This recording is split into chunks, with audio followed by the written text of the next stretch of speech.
Wait யாரும் confuse ஆக வேண்டாம். எங்களோட ப்ராடக்ட் வாங்கின ஒரு லிட்டில் கஸ்டமர் ரிவ்யூ தான் இது. நீங்களே பாருங்கள்.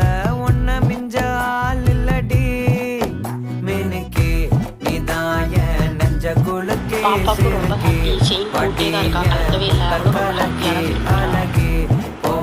எல்லாமே ஓகே தான், குவாலிட்டியுமே ஓகே தான். பாப்பா செயின் நான் அந்த மாதிரி தான் ஆசைப்பட்டேன். அவள் கழுத்தில் வந்து எதுவும் குத்துற மாதிரி இருக்கக்கூடாது, நல்லா பிளெயினாக இருக்கணும் அப்படி தான் நான் நினச்சேன். அதே மாதிரியே